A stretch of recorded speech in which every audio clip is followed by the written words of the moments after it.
to myself again. But it's the only way you're ever gonna learn. You look back and it's all in the past. I'm dwelling on that. Good morning and welcome to NUFC Matters with me, Steve Wraith. I've got a panel of Newcastle United fans ready to talk about the Euros today. And obviously, big game for England, kicking off their tournament today at 2 o'clock. So it's welcome to Chris, to Holly, to Kieran, to Al Walid and to Nathan. And plenty of things to discuss today. But for a little bit of fun on the Facebook group, we have put a poll up to ask you what your best England song is. So we'll put 3 up. And in no particular order, World in Motion is on there. Vindaloo, first or second version. Obviously, we've seen that Will Mellor and Bez and a few others have got involved to do Vindaloo 2, which is out now, raising money for charity. And Three Lions, of course, which are quite significant with the Euros, in particular in '96 when we came so close to winning it. But been different versions of that song as well. But get yourself onto our Facebook group. Just search for Facebook NUFC Matters group. Get yourself on there and place a vote. And already Three Lions is, I would say, it's edging in front of Vindaloo with World in Motion third.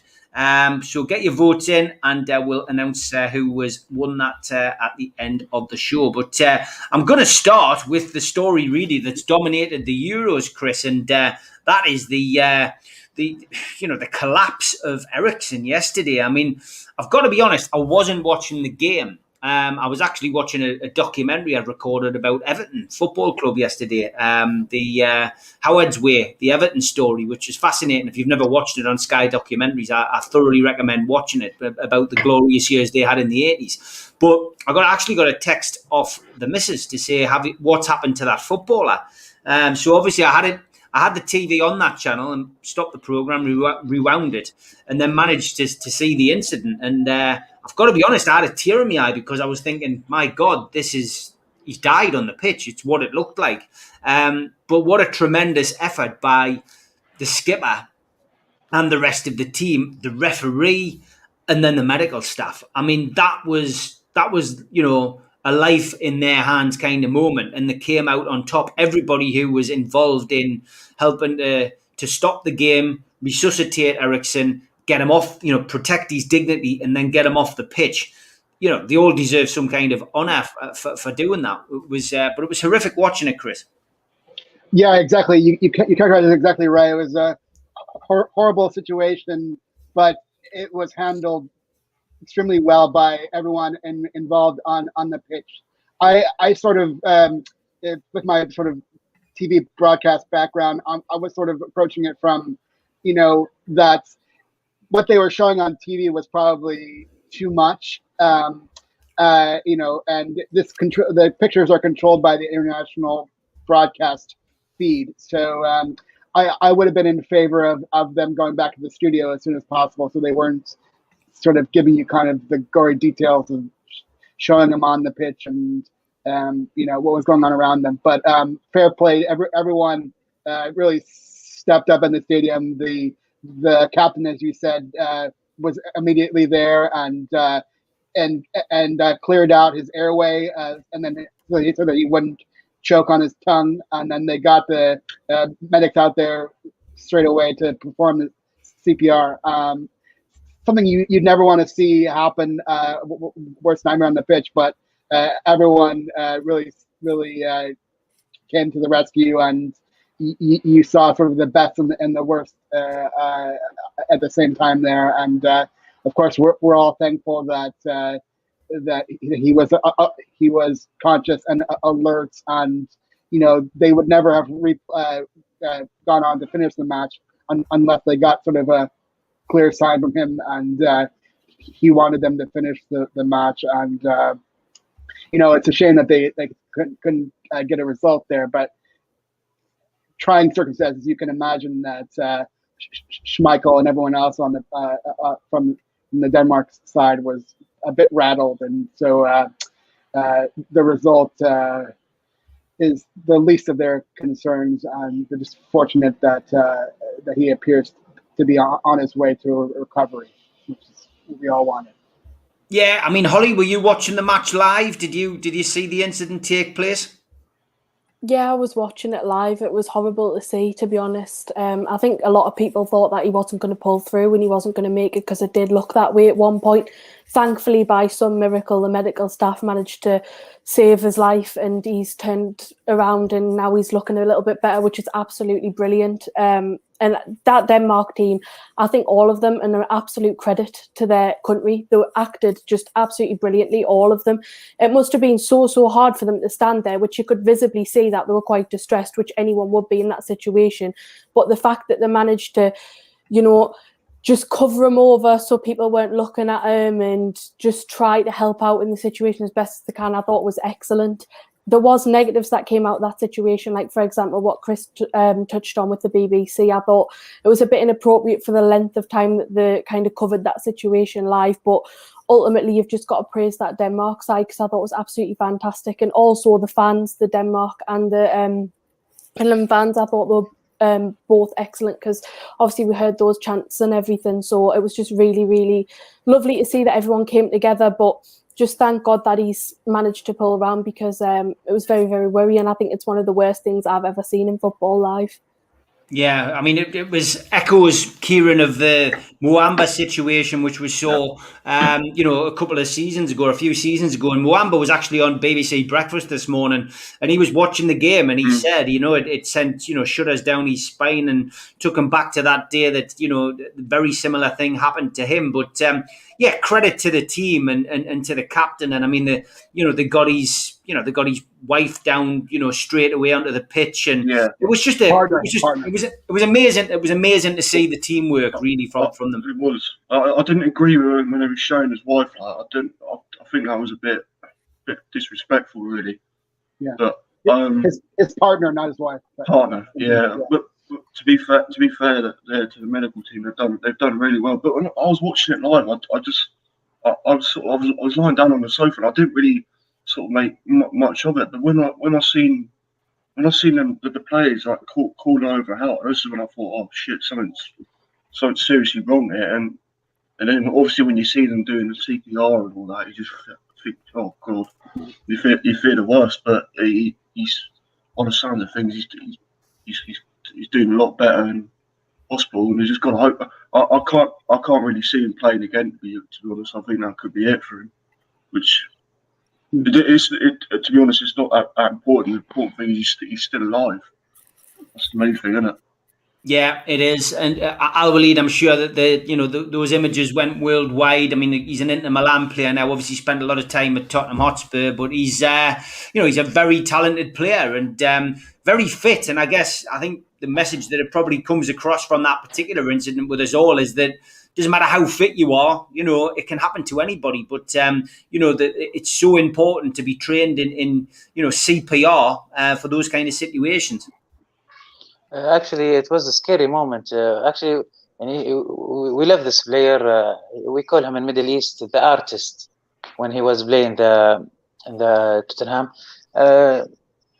it was really a scary moment. And after I see the picture when his eyes open and on the ventilator, I get relieved, and I thought he's being saved.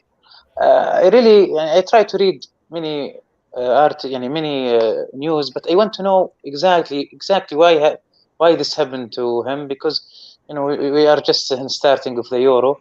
It's really and it was a shock, but alhamdulillah, thank God that he's safe, and hopefully this incident will never happen again with anyone. Yeah, it's not nice, and Nathan, it's when it's it's on TV, it's live, and he ran back, he'd put the graft in to get back and cover and doing his job, and then it was just that kind of forward motion, and he just couldn't prevent himself, and he almost just landed face first, didn't he? It was awful to see.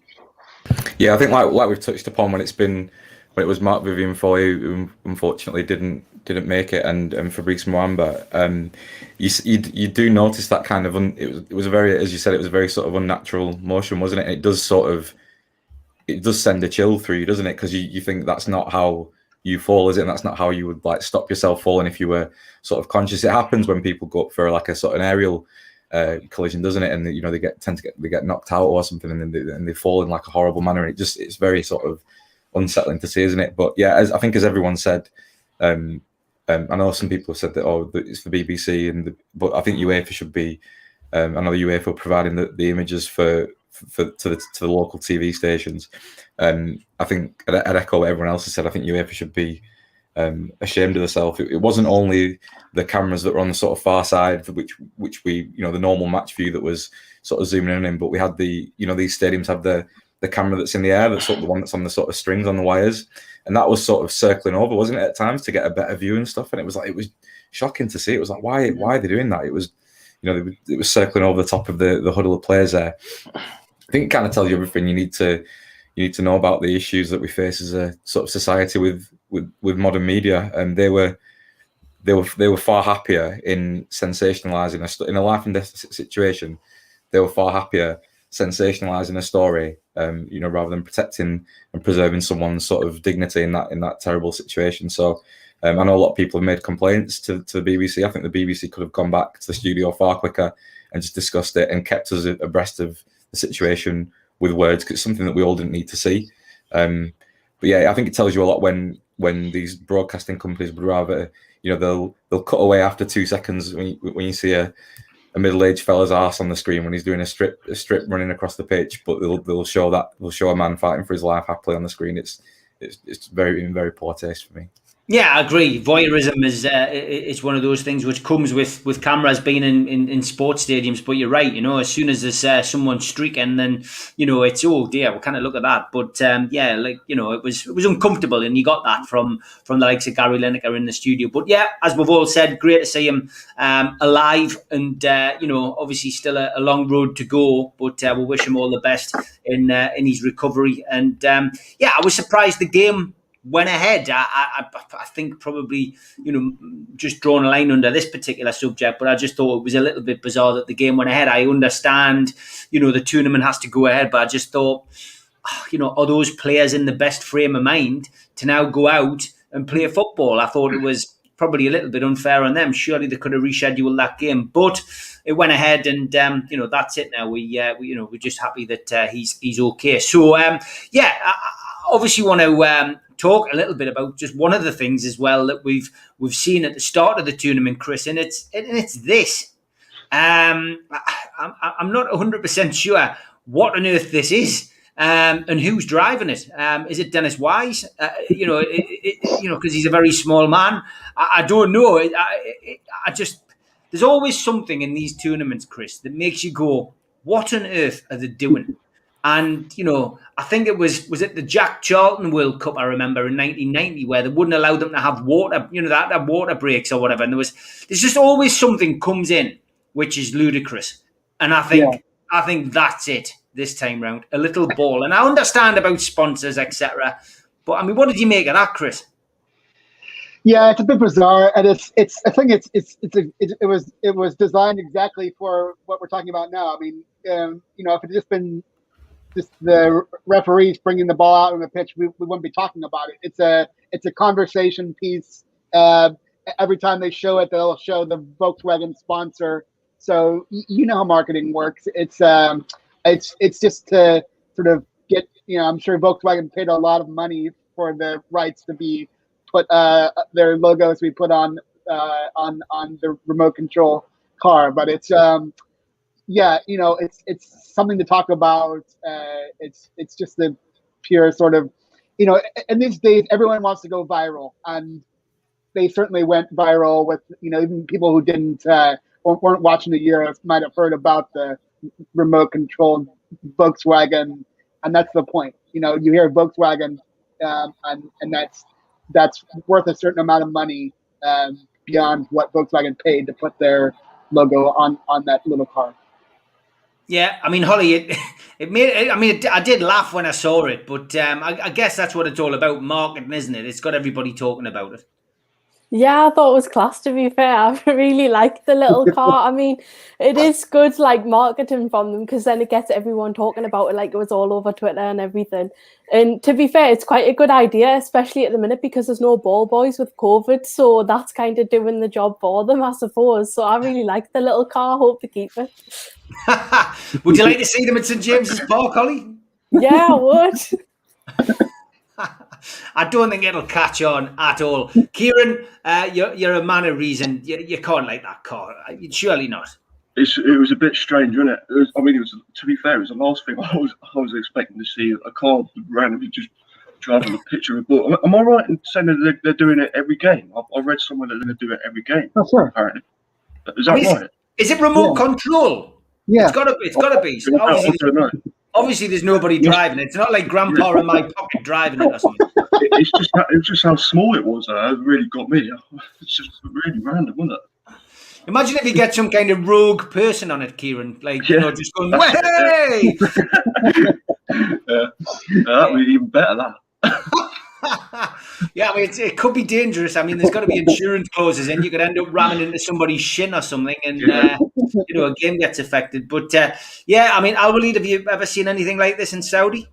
Actually, yeah, 2013, Saudi League was sponsored by Abdul Latif Jamil. It's a franchise of Toyota, and they did this by small 4x4, same action. 2013. We better get off this subject. The anti-Saudi brigade will be saying we shouldn't get the takeover because they're getting these vehicles on the pitch. It's all Saudi's fault. All right, okay, Nathan. I mean, it's bizarre. It really is. But as I say, nothing surprises me with these world competitions. Yeah, I think it's the over commercialization of sport and football in general, isn't it?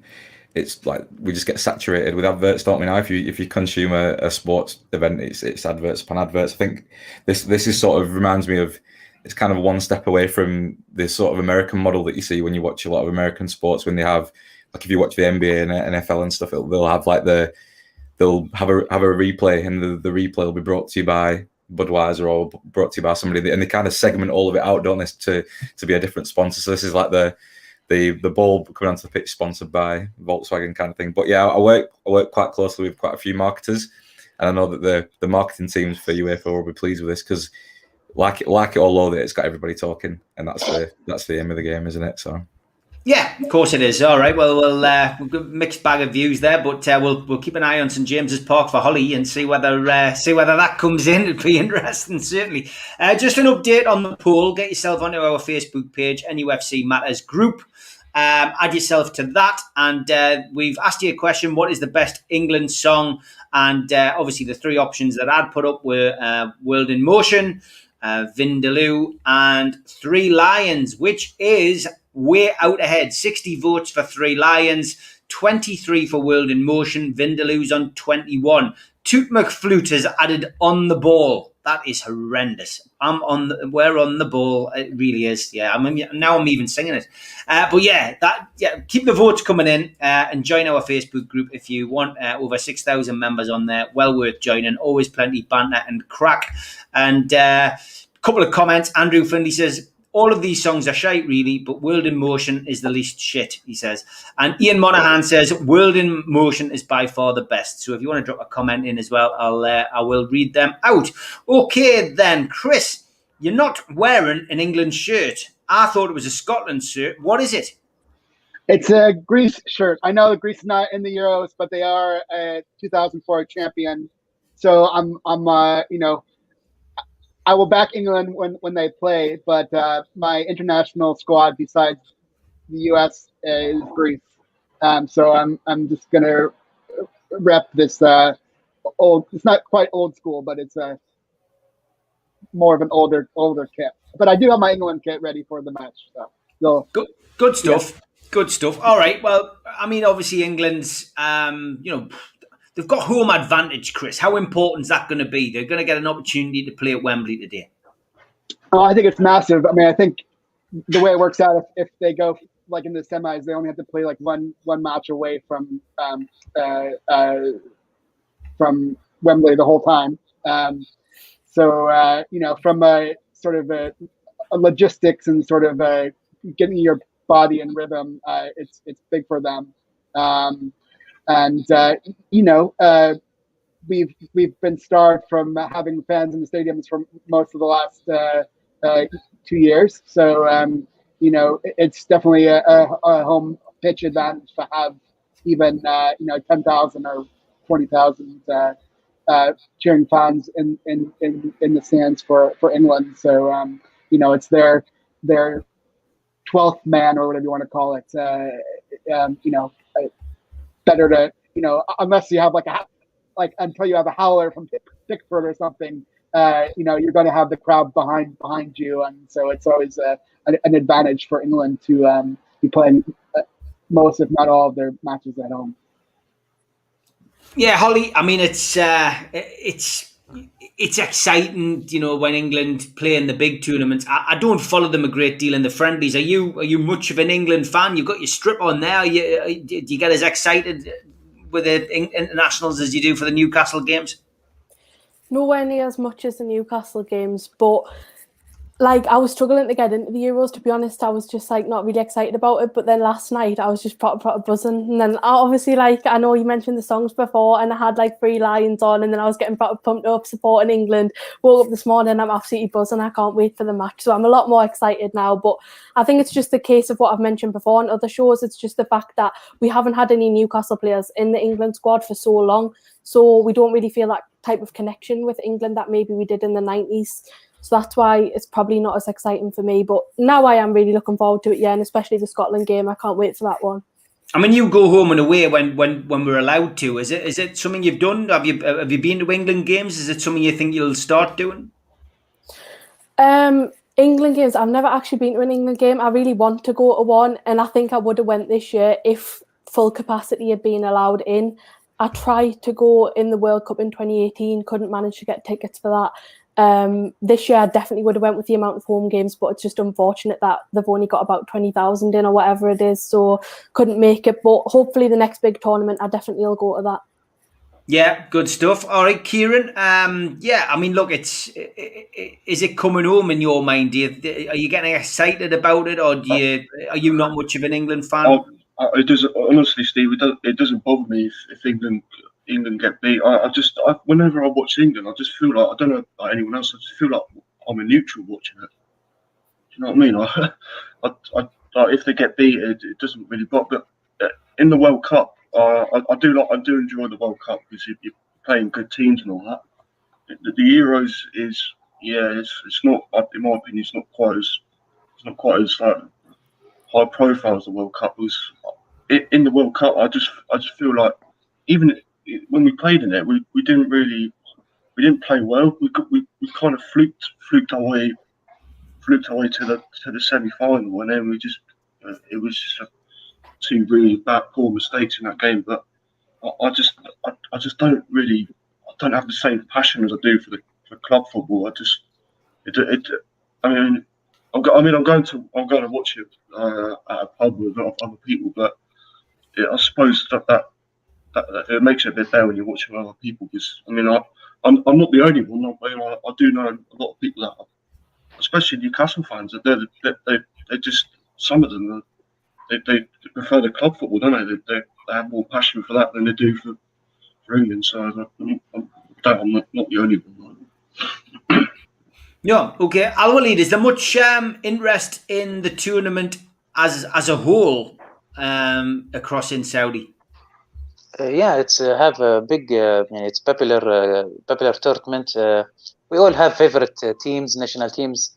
Of course, supporting a national team beside your country is something different.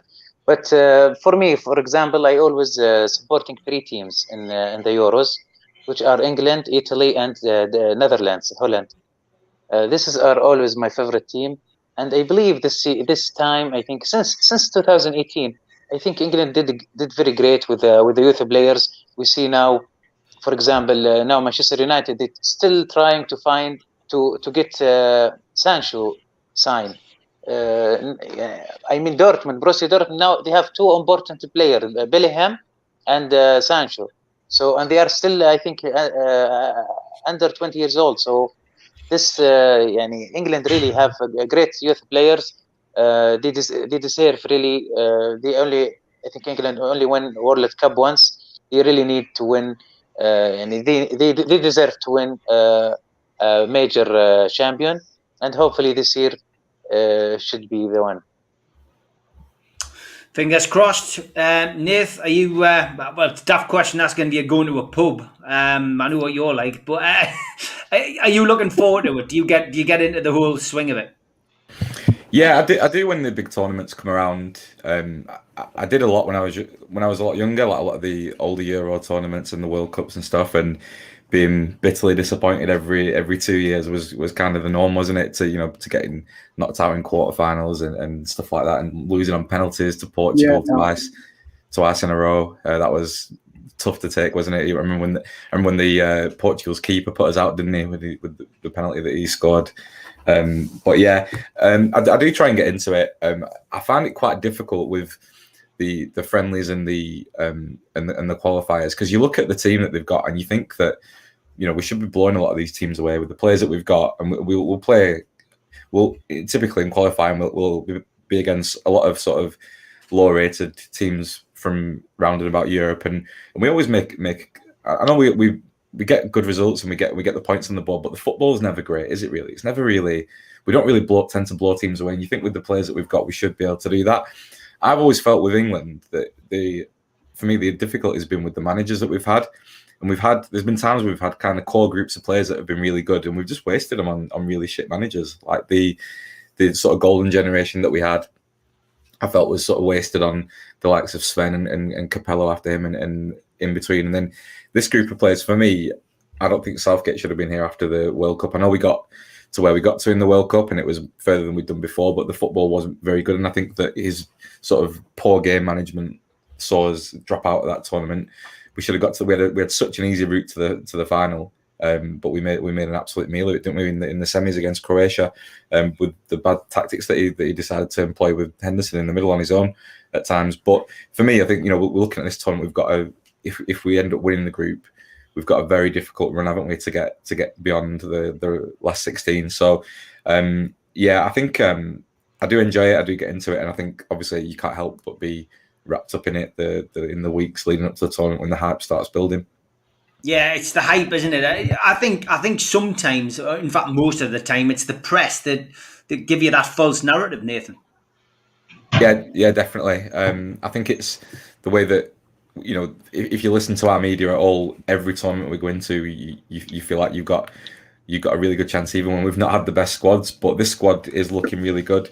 I'm just really worried about those team selections from Southgate, and looking at the likes of, it's looking like Grealish might miss out today, who I think would be, you know, I think half the country want him to start, I think, don't they? But I don't think, it doesn't look like he's going to start. I think Southgate he always has had these sort of fallback players that he'll try and shoehorn in wherever possible. Like Jordan Henderson's one of those now. Declan Rice he'll always play those two. It was like Eric Dyer. He tried, even when Eric Dyer was in terrible form for Tottenham, he still walked into that England team every single game, didn't he? So yeah, I think, and I think it's very difficult for Newcastle fans to get on board with this England team, because we've had, or England in general, because over the years we've had some players that have been, you know, within touching distance of making, touching distance of making the team. You look at 2 years back, it was the whole debate was around Declan Rice and Sean Longstaff, wasn't it? Because they were both playing really well at the same time, and it was which one of them is going to break into this England team. Obviously, we've seen Sean Longstaff massively fall away under Bruce in recent years, but it was sort of Rice all day long, wasn't it? That got into the team. It didn't seem like Sean got a look in. So it's very difficult when you see. You know, I don't think Southgate's ever up at St James's watching any of our players. I can't remember the last time I saw him on the TV up there or anything. So, yeah, it seems like there's a bit of a north-south divide, isn't there, in that respect? The problem you've got, I just want to say, the problem you've got is that they've got so many good players. They can't all like sort of blend together, if that makes sense. Isn't it? And I don't know if you watched the two friendly games. They're really poor, like, and if they play anywhere near them levels, they might not even get out of the group, let alone to the semis. I think it was bizarre that he chose the friendlies, Kieran, just to really wasn't really getting his best 11. He was giving people a chance who might not even be going to the tournament, never mind not getting a game. Yeah. And just on the centre back issue as well, you got Tyrone Mings playing WWE in the bloody his own penalty area, own penalty box over there. If you know, I don't understand. Like Kieran Trippier, how are these players getting picked for England? I can't work it out. Declan Rice, in my opinion, is he's a good player, but I think he's quite overhyped. A lot of people seem to like sort of jump on the bandwagon. A lot of people say, "Oh, yeah, he's a really good player," but I just think England are going to get found out at some point. Like you said, Nathan, they'll get through. They get through to the next round. They play Portugal or France or something like that, and they ain't going to beat them, are they? No, Yeah. Belgium looked great last night. Italy as well. Watching Belgium last night, Chris, they are just as good as they were last time round, and they're a team that they're going to be difficult to beat. Yeah, I was going to say one thing in response to Kieran, so if we don't get to it. England is almost better off not winning their group, because if they do win their group, then they're drawn against the group of death, second place, and so they would potentially face. They win their group, they potentially face Germany in the round of 16, and we know everyone knows the whole thing about England playing against Germany and losing in penalties and that kind of stuff. So they have a better route. If they finish second, they can potentially face Poland in the round of 16, and then I still have them losing to France in the quarterfinal in that scenario. But yes, going back to your question, Belgium. I think that they're number one ranked in the world, and Roberto Martinez is the top manager. And they still have not won anything with this greatest generation of Belgium. So there's a lot of pressure on Belgium to produce in this tournament, and they may not even be, even with that squad, Lukaku. And it was also it was very class to see Lukaku. I don't know if you saw that when Lukaku scored his first goal, he mouthed to the camera, I love you to Eriksen. So that was a class move by his teammate at Inter. But yeah, they've got a totally stacked lineup at Belgium, but they may not even be one of the top 2 or 3 clubs in this top 3 countries in this tournament. So dangerous squad, but France has got an amazing squad as well. Yeah. Okay. A little bit on the haircuts, Chris, and obviously we've had some laughs over Matchday Live about your haircuts. To be honest, I want to talk about. Kieran even pays tribute to you with his Patrick Troughton picture. That was amazing.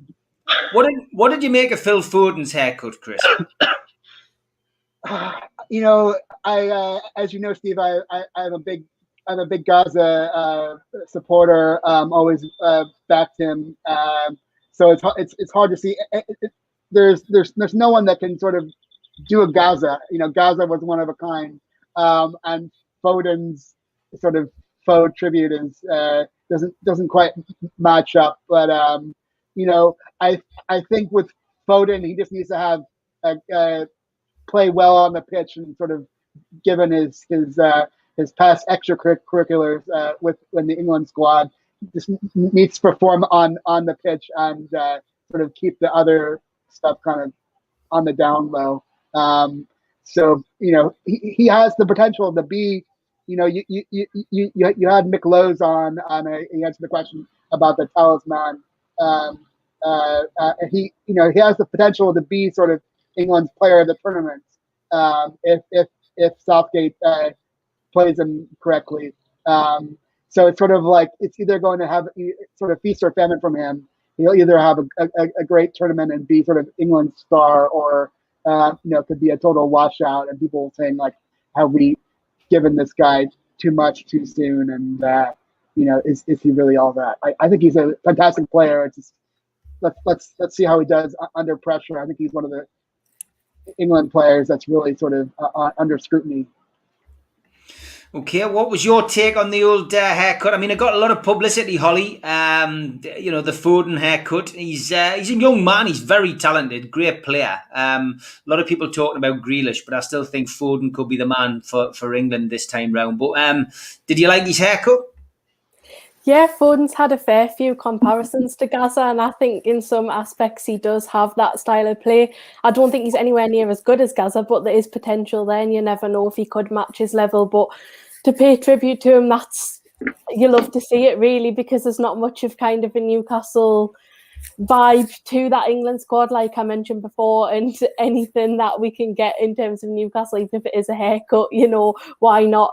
But if he starts playing like Gaza, then I don't think anyone's going to complain. So you never know, maybe the haircut can transform him. I guess the big question is, do you think Chris would suit it? Maybe he could get it all white with the red cross like the England flag. No, boo. There you go, Chris. There's your challenge for the next time we're on talking about England. Kieran, well, I'm not going to ask you about Chris's hair, but yeah, I mean, Phil Foden's, look, it's a gimmick, isn't it? Do you think that puts a bit of pressure on him when you're comparing yourself to Gaza with your haircut, or do you think he's got broad shoulders and he can handle it? I can really understand the comparison because there are really good similarities to Gaza, definitely. And did you say yesterday in your show that you know him personally?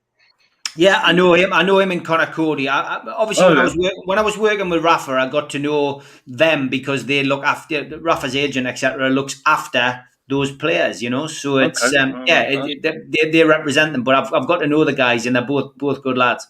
Oh, right, yeah. No, he's definitely a wonderful footballer. You can tell. I mean, this is the thing I said earlier on. They've got England. They're fortunate they've got so many good players in that position. But at the end of the day, it could be a problem because they've got to sort of try and fit them in. I mean, you've got Mason Mount, Jack Grealish, Foden, and even James Maddison's missed out. I mean, he's very lucky not to get in himself. But yeah, Foden, he seems like a confident person, doesn't he? With the haircut. So yeah, good. Fair play to him. I think he's the one to watch in this tournament. I think if there's going to be anyone for England that's going to sort of take the game by the scruff of the neck, I think he's the one. Because I mean, look at the season he's had for City. There's going to be a little bit, like you said, there's going to be a lot of pressure on him. But I think he can handle it because he's already shown it, hasn't he? Such a young man, but a lot of responsibility, on his shoulders. Yeah. But to get to the amount of finals and play in the big games that he has in such a short space of time is absolutely amazing. And I think he's definitely one to watch in this tournament, depending on the formation, etc. that he plays. Al Walid, I mean, Jack Grealish, Phil Foden, we're talking about those players. I'll get your comment on the haircut first, but yeah, I mean. We've got a multitude of talented players in the midfield. I guess it's just finding the right combination, isn't it? Actually, I like these kind of things of painting the color and different colors. Sometimes it's take the pressure off usually before there is a huge pressure on the players, especially the youngs. So this kind of things, taking the lights and maybe taking the lights from how the performance, how it's the pressure of playing big tournament. So I like kind of these things, especially if the player do it like once in every while, not like some players like Pogba every week doing something different. This one it's too much. Actually, I'm worried about the combination. Great players, but the chemistry of the players. This is what I worry me. But it's even if I'm not a big fan of Southgate. Because he's I think overdressed too much. I don't know, for a coach. But the good point I noticed the last 15 years, the coach who stick with the team on national team for a while longer, the chemistry start, the mistakes solved. We see this with France, we see this with Germany, and hopefully this will continue with England this time. Fingers crossed. Yeah, Nathan, I mean, the haircut it's dominated the headlines for a week or so, and I still think he'll dominate the headlines for the right reasons in the next couple of weeks. Yeah, I'm a big fan of it, really, to be honest. I think what we've got used to is over the past, well, from my time watching England, is we've got used to David Beckham having a new haircut every major tournament, whether it was like the skinhead, like the Mohican, he had braids, didn't he, at one point, and then the long hair, Alice bands, that kind of thing. And it was like a new haircut every major tournament, wasn't it? So it was something funny, and it's something that a lot of people would copy, and I remember getting my head shaved at school. Like, I remember I had like Curtin's haircut, and I asked my dad to get me to shave it all off when David Beckham had his all shaved off. I looked dreadful, but yeah, I think it's a bit of fun, isn't it? And I think it's something to talk about, and yeah, if it helps him channel a bit of Gazza on the pitch, then I'm all for it.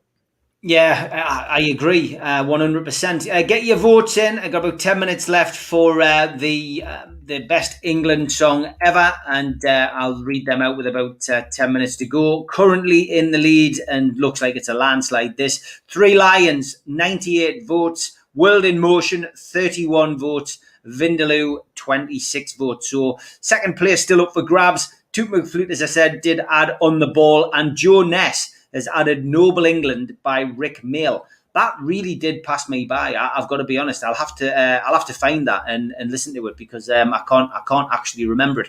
Big shout out to our sponsors, as always. Spider VPN for all your internet security, protect your passwords, etc. Google Spider VPN. They come up at the top of the search list, and give the lads a shout. They will do everything they can to help you protect your internet connection, and well worth getting involved, being a sponsor with us for the last few months, as have Skips and Bins the last couple of months. Skipsandbins.com, telephone 0800 25 45 25 3, email inquiries at skipsandbins.com, website www.skipsandbins.com. Easy, contract free, and pay as you go waste collection. And there's Sir Bobby, as named on NUFC Matters. In goal, wearing his strip. A lot of people have been asking Scott, I'm not sure if you'll be watching at the moment, but why has he not got any shorts on? Might be something you have to address with that. It seems to come up on a Friday night. Fab for sure, that more than ever. qtechshop.co.uk, big shout out to the lads.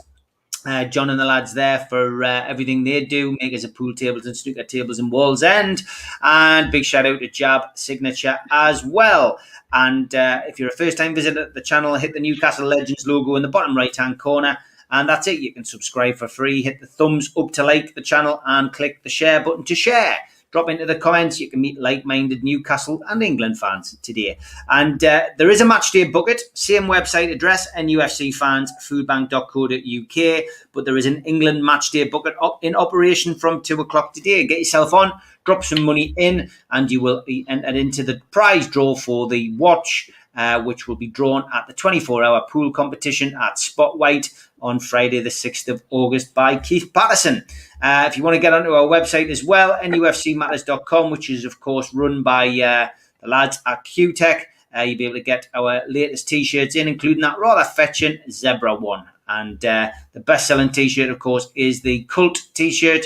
I've seen lots of people out and about wearing them now, so thank you very much for buying them, and thanks for John for making them. And don't forget, tomorrow night, 6 o'clock, me and Holly will be back with it's a rather different kind of show. We come up with some different subjects, and we will be talking about them tomorrow and getting you to give your opinion on them as well. So don't forget, 6 o'clock tomorrow night. Join me and Holly then. Okay, we've got about 18 minutes left. Get your votes in on the Facebook page.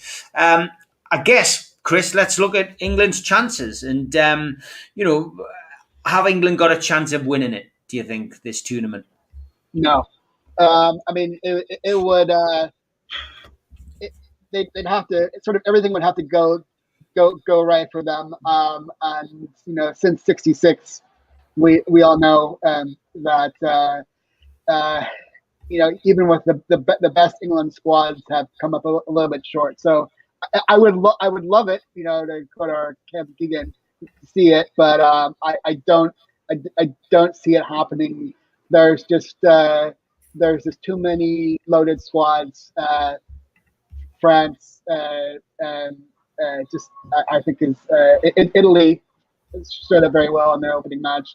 There's just too many formidable squads, and as I laid out the way that the groups match up, the winners and the runners up, And I haven't explored what happens if England gets in a third place match, but I don't see them finishing. I do see them, of course, finishing first, second in the group, but it seems like there's more of a path if to one more round again to face France in the quarterfinals versus.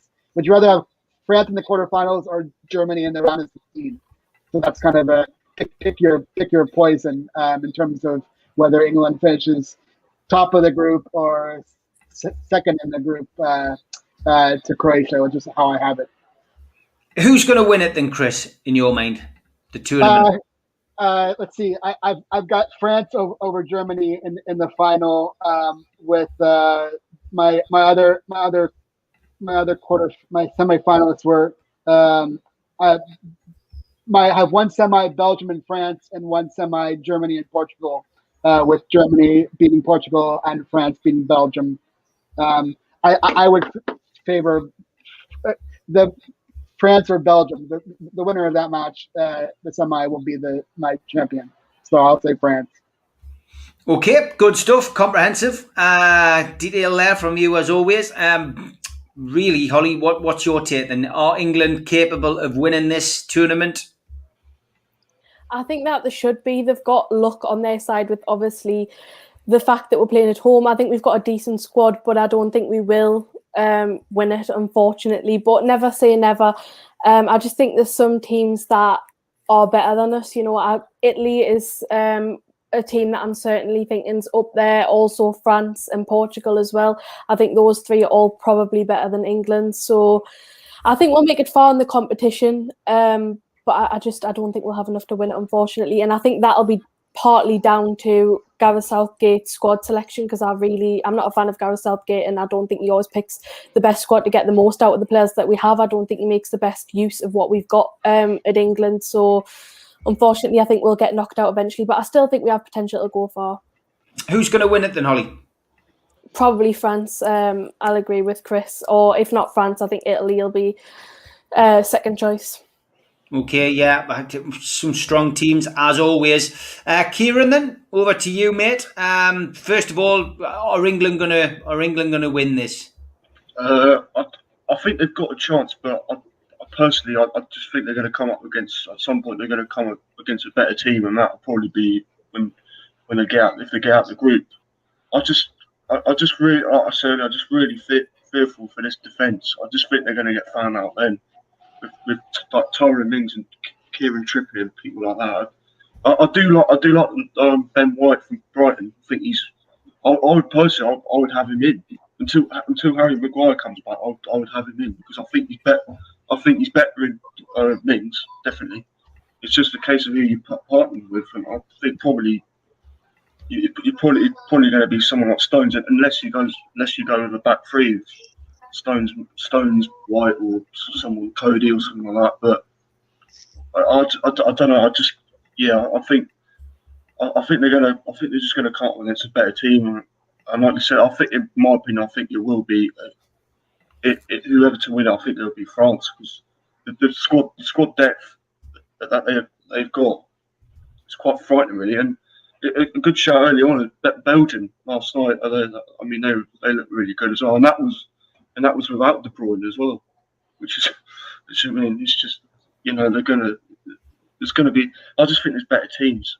Definitely, I think there's better teams at the moment. So, who's your pick then to win the tournament then? Yeah, I'm going to say France. I just think that the squad they've got is going to pay off, I think. Okay. Al-Walid, same question to you then. England, do they stand a chance of winning the tournament this time round? Well, England have everything they need. Everything, all good players. I think maybe the most team have good players. Just the chemistry, and maybe the more important is the grinta. I don't know. They say it in Italy. The grinta is the soul. If the team it's in one, if there is no eye in the team or no stars in the team, they are all. If the captain, who's the captain of England? Maguire or no? Who? Yeah, Maguire when he's fit. Yeah. Yeah, I think. Okay, so I think Harry Kane's Harry Kane. Yeah, at the moment. Until Maguire comes back, I think. Yeah. Yeah. So I believe if they all around the captain and they're playing in one soul, I think a big chance. They have much better chance than before to win this. For me, I believe England can win it. Maybe a second team. I don't think France or Germany. I think they have some.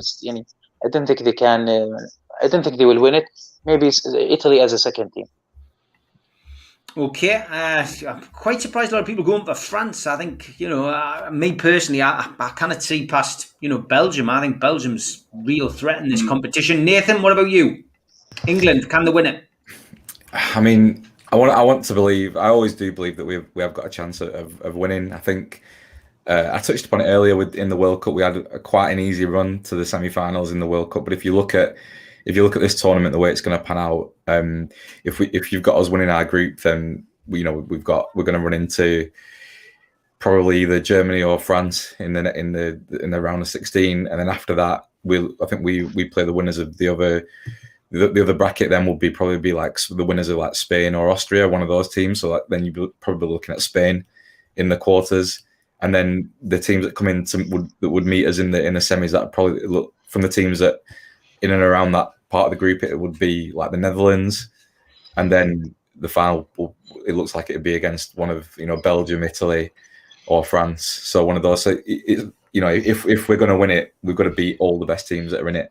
There's no easy sort of route to the final for us, given where we are in the groups. I think we might have. I think we might struggle in this group. Actually, I think it might be quite difficult because this is going to be a difficult game today against Croatia. Even I think we've got home backing, but how much are the team going to be up for the challenge of getting one back over on Croatia, or how much they found us out last time, didn't they? With the way that they played in the centre of midfield and they dominated us, and that was our downfall in that game. So for me, I think it's got a very difficult game today. If we don't get a win today, and we go into the next game against Scotland, that is, any other team. If you look at Belgium, Italy, France, Germany playing against Scotland, they'd probably give them a hiding. But because it's a local derby, isn't it? So it's a leveler, and it's all it's a toss of a coin, isn't it? Almost, I think it was against Scotland. So if we don't get a win in that first game, the second game is going to be very difficult, and then we could be in quite a difficult position going after that. So I think if we are to win it, I think we'll have earned it, because we'll beat all the best teams on the way to the final. But for me, I think we can do it. Whether Southgate gets his team selection right, I'm not sure. I've heard today there's a leak on Twitter about the team potentially that Sterling and Rashford, isn't it? They reckon Sterling and Rashford. The one that I looked at said that Trippier and Kyle Walker were both playing in a back four. So one of them's playing left back. One of his right backs are playing left back. So you look at what's happening with Chilwell and what's happening with Stones. Whether that's true or not, I'm not sure. But it was all over the Mirror this morning. So I mean, if he's picked 5 right backs in the team and he's playing one of them at left back over the likes of Shaw and Chilwell, that's very concerning, isn't it? I'd say. But I think it's all down to Southgate. He's got all the tools there to get to the final, but whether he makes the most of them or not, for me, that centre back pairing for me is terrifying. Mings and Stones. I had questions over Mings anyway when he found his way into the team. I don't think he's that good a player. I think the guys on the panel have said White would have been a good choice. I can't believe he overlooked sort of Lewis Dunk. Really, to be honest, I think Lewis Dunk he transforms that Brighton team when he plays those two at centre half. Are fantastic for them. So I can't believe we're taking half fit players over players that are actually playing well for their club. Which is, it's England all over, isn't it? They'll find a way to shoehorn these big sort of top 6 players into the team, whether they've got one leg hanging off or not. So that's England all over, isn't it? Every tournament it seems like. Yeah, I agree. Absolutely crazy. And look, from my perspective, I would take your fittest players and your best team, but clearly not. We're not getting paid to do the job, and we don't live or die by this decision. It's all down to him. It's crazy. I fully agree. And the amount of right backs he's taken is crazy. But if that leak today is true, he needs to start listening to this man, Graham Jones, of course, who is out there trying to do his bit for Queen and country. So it'll be interesting to see how it goes today. As we've already talked about, it's Croatia. It's a team, of course, which we don't have I wouldn't say a bad record against, but in recent times, obviously it was the World Cup they knocked us out. They knocked us out of. So, Chris, how do you see today's game going? Tough opener for England. Not the most difficult group if they can get past this. It's sort of you like to say that if you win the first game of your group in these tournaments, you're set up well for the rest of the group.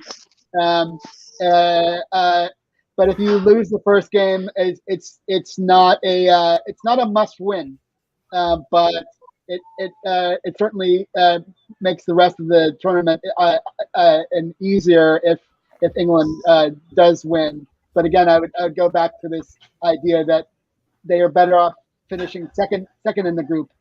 So I have them finishing behind Croatia, and that actually sets them up better the way that the brackets are set up. They're set up better if they finish second to Croatia rather than if they win the group and have to play the Germany in the round of 16.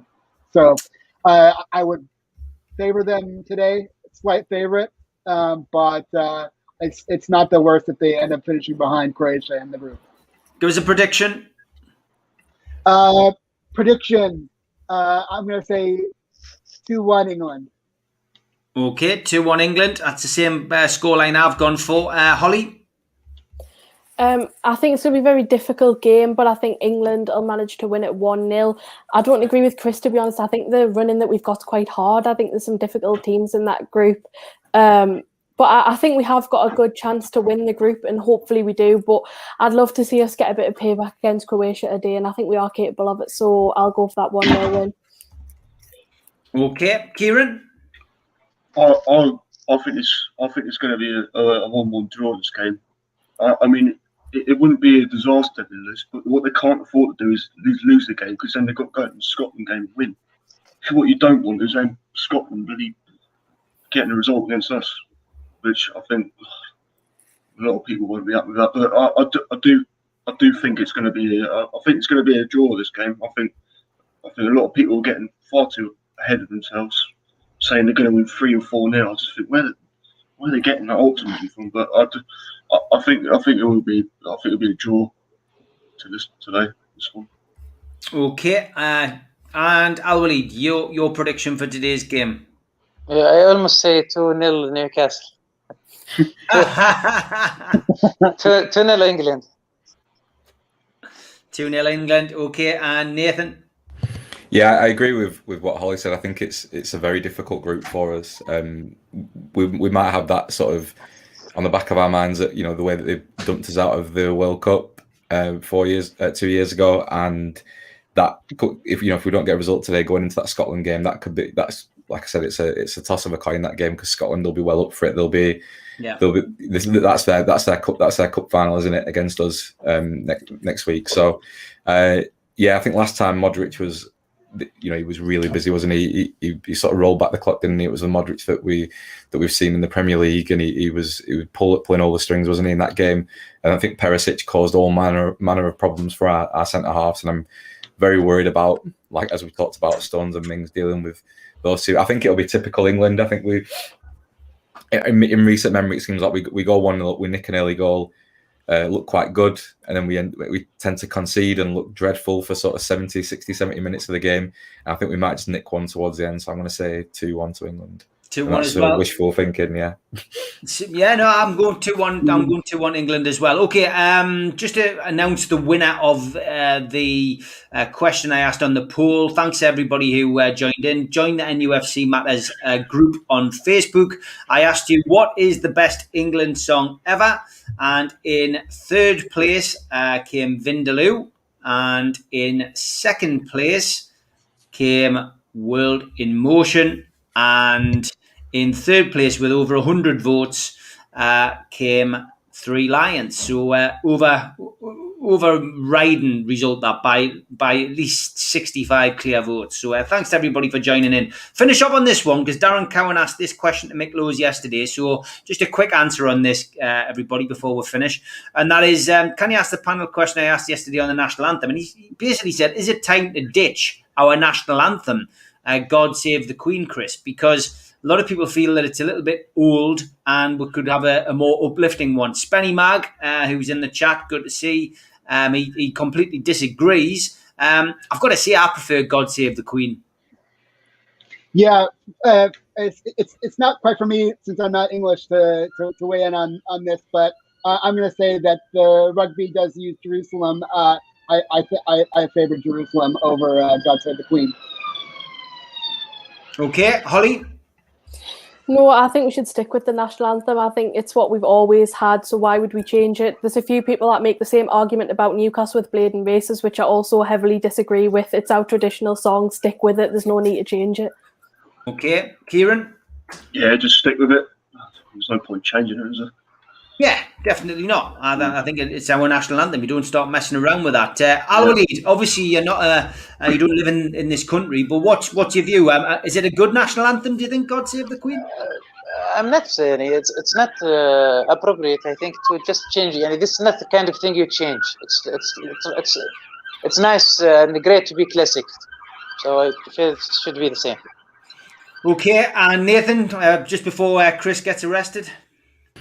No, yeah, I think we should keep the national anthem, of course. It's not a pop song. It's not something that we can sort of modernise. I think if we bring something more modern in, we'll look probably a bit stupid and it'll be a bit cheesy. But what I would sort of want to enforce and want to like push wherever possible is that I want the players to be singing it. I want the players to be like belting their hearts out when the camera's going down the line and showing them when the anthem's on before the game. I don't know if anyone saw the Italy game. They were all like sort of screaming their heads off, weren't they, shouting? And I think it reminds me of I want to see the lads like it'd be interesting to see who's stood there singing, belting it out today, because I've got fond memories of likes of like Stuart Pearce and stuff, like intense, isn't he, and screaming God Save the Queen.